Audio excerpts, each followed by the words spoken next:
folks, and welcome to my top 100 games of all time. We're at the top 100 here. The first time I tried to do this, I had a bad case of hiccups. I think I finally got rid of them, but let's find out. Number 100 is a game that's always been in my top 100. It is barely making it this year, but it's a classic game. Desperado of Dice Town. It is like the prequel to Dice Town, where you are rolling these dice, Yahtzee style, trying to unlock all of your family members and then have the most money at the end of the game to win.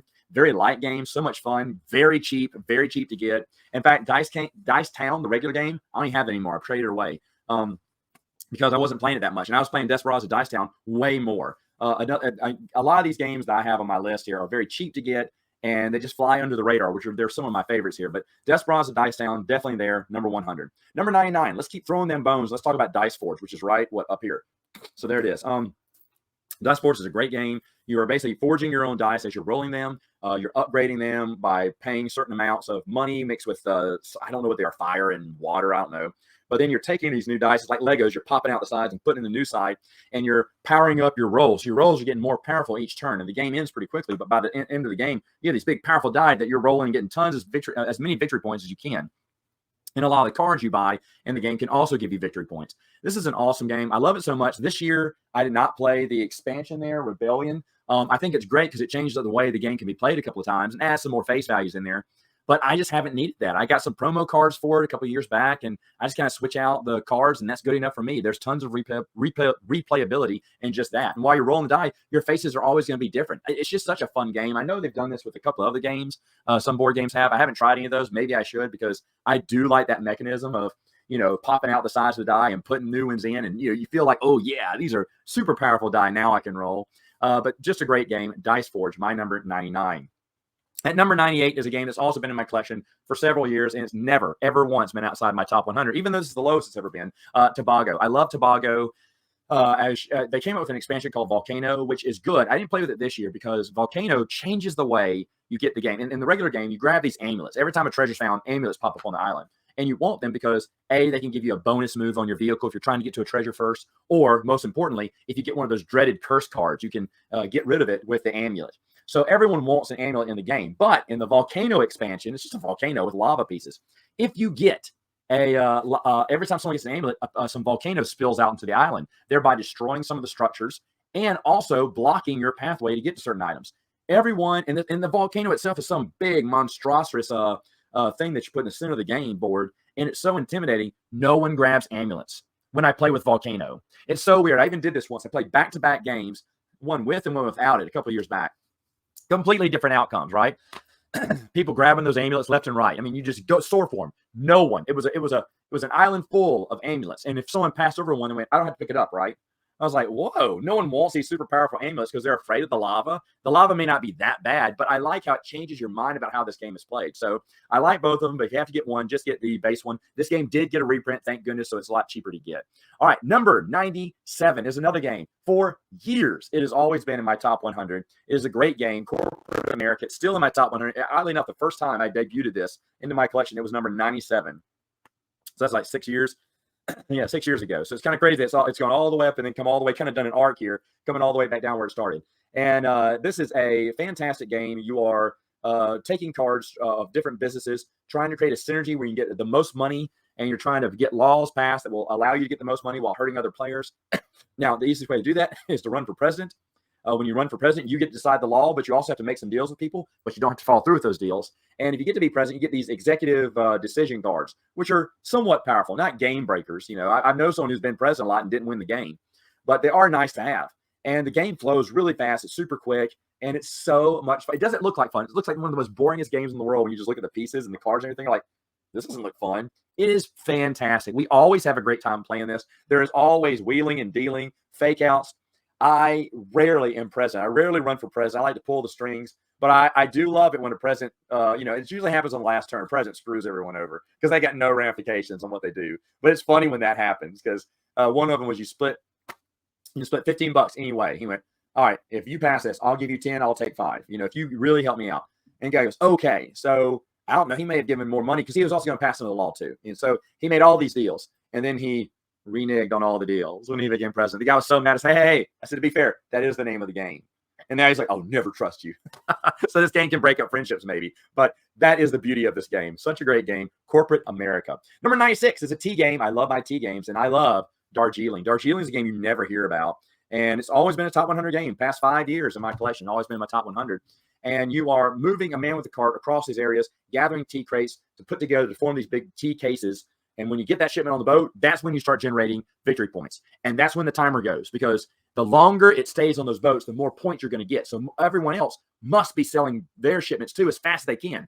Now, you can get more money by making bigger crates, but it takes longer to collect them because you only collect one at a time.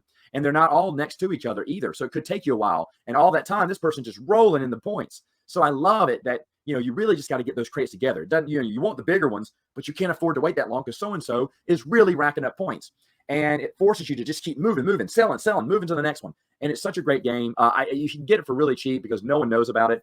And it's so much fun. The pieces are beautiful too. So Darjeeling, excellent game.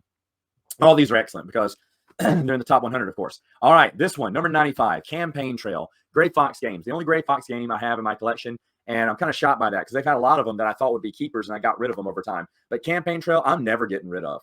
Holy crow. This is a really, really good game. I doubted it first when it came out. I was like, oh, but you can always see who has what states at every time. That's no fun.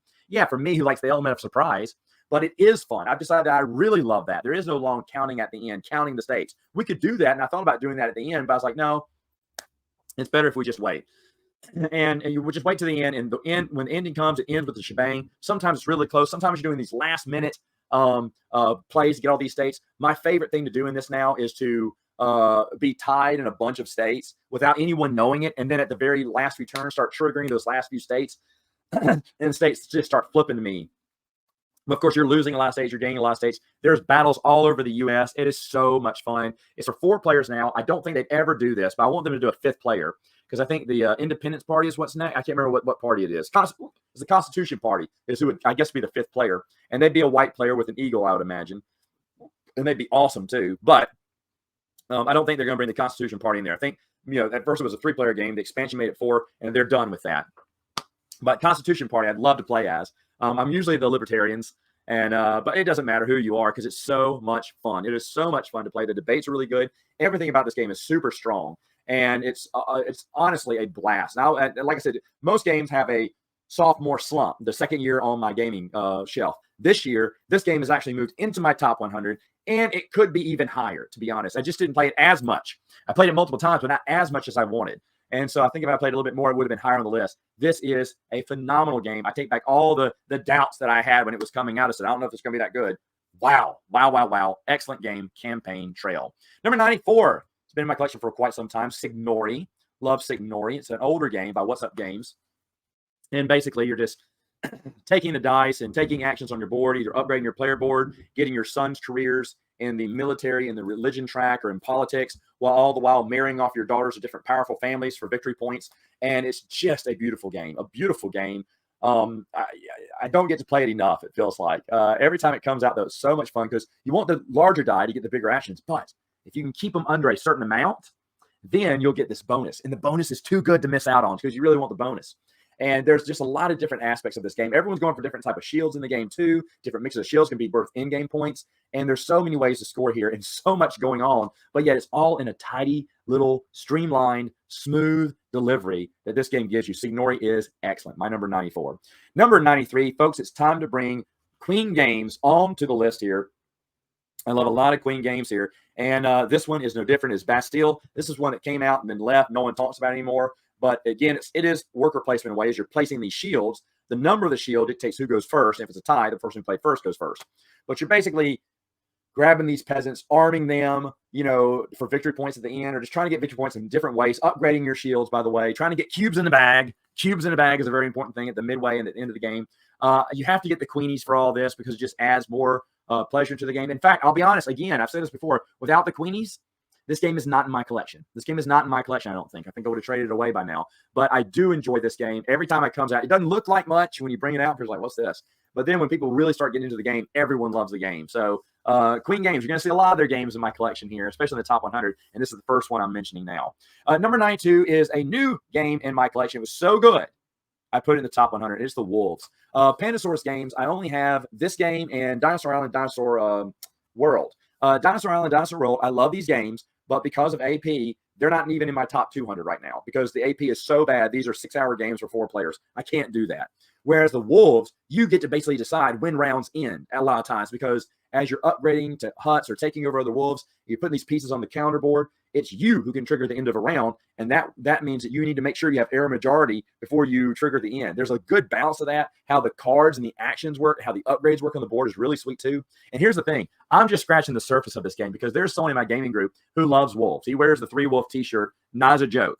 He's a Wolf guy, and I haven't brought it out to him yet. The times that he was supposed to come over, I had it ready to go, and he missed out on game night. So he doesn't know I have it.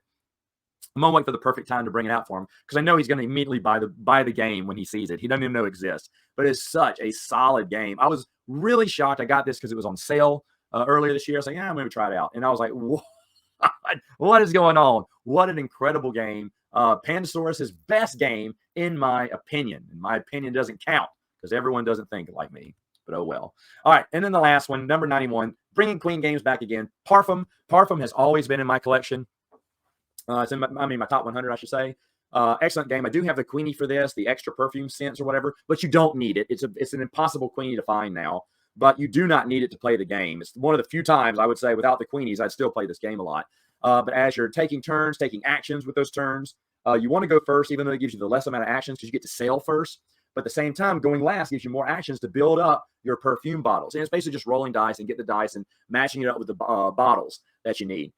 It's a simple game, but yet it's so strategic. And every time I bring it out, I have so much fun. Who knew that a game about making perfume would be this much fun? Well, I think I did. All right, folks, that's it for now. But come back. I've still got great games on my top 100, and I will see you next time.